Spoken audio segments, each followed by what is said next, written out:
Making The Monster Squad was way harder than you knew. The Monster Squad is a 1987 horror comedy following the titular squad of kids who battled Dracula, Frankenstein's monster, the Wolf Man, Mummy, and Gill Man as they attempt to take over the world and usher in a new age of evil. A quintessential entry into the kids on bikes subgenre of family adventures made popular in the 80s. The film was directed and co-written by the Predator screenwriter Fred Dekker and stars the likes of Duncan Rager, Tom Noonan, Jonathan Gries, Michael Reed McKay, and Tom Woodruff Jr. as a cast of classic monsters. But despite its main villains seemingly being adaptations of Universal's classic monsters, Universal Studios had nothing to do with its production. This resulted in the Monster Squad having to walk a very thin line in getting these iconic horror icons in a movie without Universal's involvement. The Monster Squad avoided copyright with its creature design, while many of its characters are a pastiche of classic Universal monsters. There are original aspects to the story itself. The titular squad of children is composed of entirely original characters. The main conflict of the film is a struggle for control over a magical amulet that can banish the monsters to limbo forever, an amulet that doesn't exist in any Universal property. But most of the legwork of avoiding copyright infringement is done by the fantastic creature designs for each of the monsters.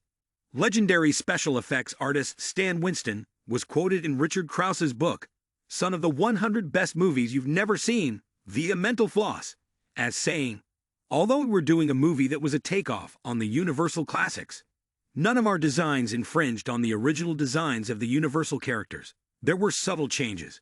We had to be sure that nothing about them could be considered a copyright infringement of a design. Tackling this challenge would be no easy feat. While the 80s saw new and exciting vampires and werewolves through the likes of The Lost Boys and An American Werewolf in London, creature designs that were too original would confuse audiences." Shane Mahan, a special effects artist on the film, explained some of the key differences implemented to avoid copyright infringement. "It was frustrating for us at first, because of course, we wanted to do the original designs.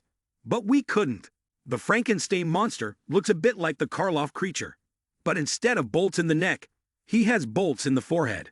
The Monster Squad put its own spin on the iconic Universal monsters. The Monster Squad's Dracula is also strikingly similar to Bela Lugosi's interpretation, though sans widow's peak, and with more romantic frills in his costuming, though a slight difference in the sleeves and neckline. These frills puff out his silhouette in sections of the costume, where Lugosi's Dracula is more sleek and refined. The film's mummy design was itself uniquely haggard in comparison to the original Universal Studios mummy. The Monster Squad's mummy appears far more decayed and skeletal, a choice that would impact casting. In a 2017 Yahoo News interview, mummy actor Michael Reed McKay reminisced on the process. "A friend of mine saw this tiny thing in Variety that said, 'Wanted. Male to play mummy. Must be extremely thin on the verge of anorexic.' It was his first professional job as an actor." As for the Wolf Man, the Monster Squad's design leans far more angular than the Universal Wolf Man. While the design would be bipedal like its Universal counterpart, this angularity makes its face more comparable to an American Werewolf in London's Wolf Man. A mix of puppetry and makeup was employed to manage the transformation sequences. Well regarded for its special effects, Stan Winston's studio had to create and alter new technology on the spot. Creature mechanic Richard Landon said of this process, via the Stan Winston website, "It usually came down to necessity. Something would come up where we had to do it, so we did." Though the Gillman would mainly be overseen by Matt Rose and Steve Wang, Tom Woodruff Jr. would actually play the character in the film. Woodruff was mainly assigned to the design of the Monster Squad's Frankenstein, but had made a full-body cast of himself in his free time.